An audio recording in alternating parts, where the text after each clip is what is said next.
একজন মানুষ যখন সবকিছু হারিয়ে ফেলে, টাকা নেই, ব্যবসা নেই, মায়ের চিকিৎসার পয়সা নেই, তখন সে কি করে? বেশিরভাগ মানুষ ভেঙে পড়ে, কেউ কেউ ভুল পথ বেছে নেয়। কিন্তু এই গল্পের মানুষটা করেছিল অন্য কিছু, আর সেই অন্য কিছুটাই তার পুরো জীবন বদলে দিয়েছিল। একটা ছোট্ট গ্রাম, সেই গ্রামে বাস করত একটা ছেলে, নাম ইউসুফ।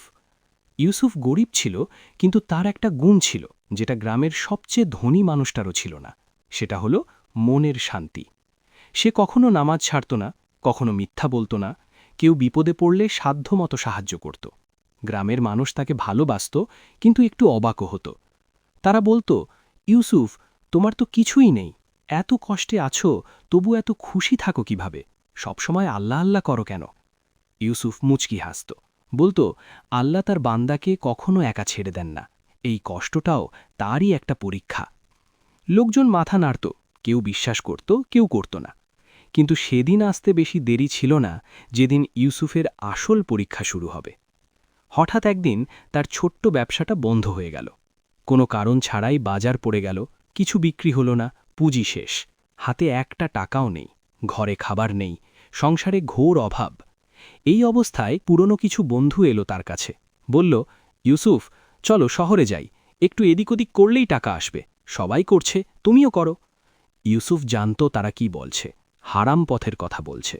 সে বলল, ভাই, হারাম টাকা দিয়ে পেট ভরানো যায়, কিন্তু মন শান্ত হয় না, রাতে ঘুমানো যায় না, আমি এই পথে যাব না। বন্ধুরা চলে গেল, ইউসুফ একা রইল। কিন্তু একা থাকাটা তখন আরও কঠিন হয়ে গেল যখন তার মা অসুস্থ হয়ে পড়লেন। মা শুয়ে আছেন বিছানায়, জ্বর ছাড়ছে না, ডাক্তার দেখাতে হবে, ওষুধ লাগবে। কিন্তু ইউসুফের পকেটে একটা পয়সাও নেই। সে কি করবে, কোথায় যাবে? সে গেল মসজিদে। গভীর রাত, পুরো গ্রাম ঘুমিয়ে, মসজিদে শুধু ইউসুফ আর তার রব। সে 2 রাকাত নামাজ পড়ল, তারপর সিজদায় মাথা রাখল আর কাঁদল। বুকের ভেতর থেকে যত কষ্ট জমেছিল সব বেরিয়ে এলো চোখ দিয়ে। কাঁদতে কাঁদতে বলল, হে আল্লাহ, তুমি আমার অবস্থা জানো, আমি হারাম পথে যাব না, তোমার শপথ, শুধু আমাকে ধৈর্য দাও, আমার মাকে সুস্থ করো। সেই রাতে ইউসুফ বাড়ি ফিরল খালি হাতে, কিন্তু মনটা ছিল অদ্ভুত রকম হালকা। মনে হল কেউ শুনেছে। পরদিন সকাল, ইউসুফ উঠোনে বসে আছে, হঠাৎ দেখল গ্রামের সবচেয়ে বড় ব্যবসায়ী করিম সাহেব তার বাড়ির দিকে আসছেন। ইউসুফ অবাক, করিম সাহেব এত বড় মানুষ, তার বাড়িতে কেন আসবেন? করিম সাহেব এলেন, বসলেন, তারপর বললেন, ইউসুফ, আমি অনেক দিন ধরে তোমাকে দেখছি, তোমার সততা দেখেছি, তোমার ধৈর্য দেখেছি। মানুষ যখন টাকার জন্য মিথ্যা বলে, তখন তুমি সত্য ধরে থেকেছ। আমি আমার নতুন ব্যবসার পুরো দায়িত্ব তোমাকে দিতে চাই। ইউসুফ বিশ্বাস করতে পারছিল না। সে বলল, আমি কি পারব?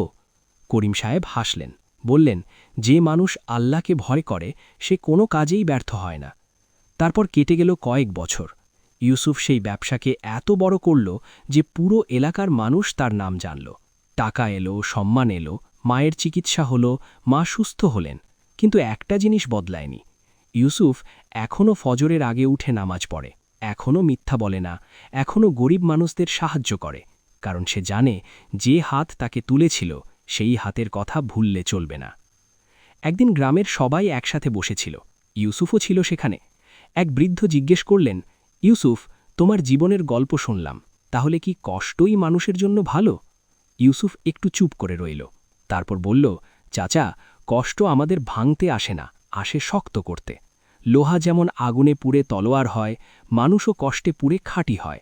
আল্লাহ যাকে ভালোবাসেন তাকে পরীক্ষা করেন, আর সেই পরীক্ষায় যে ধৈর্য ধরে তার পুরস্কার আসে এমনভাবে যেটা সে কল্পনাও করেনি। সেদিনের পর থেকে গ্রামে একটা কথা প্রচলিত হয়ে গেল। যখনই কেউ বিপদে পড়ত, অন্যরা বলতো, ইউসুফের কথা মনে আছে, ধৈর্য ধরো, আল্লাহর উপর ভরসা রাখো, পরীক্ষা যত কঠিন, পুরস্কার তত বড়। এই গল্পটা শুধু ইউসুফের না, এই গল্পটা আপনার, আমার, সবার। কারণ আমরা সবাই কোনো না কোনো সময় সেই রাতে দাঁড়িয়েছি যখন হাতে কিছু নেই, সামনে অন্ধকার, আর মন বলছে আর পারছি না। সেই মুহূর্তে মনে রাখবেন, ভোর সবচেয়ে কাছে থাকে তখন যখন রাত সবচেয়ে গভীর।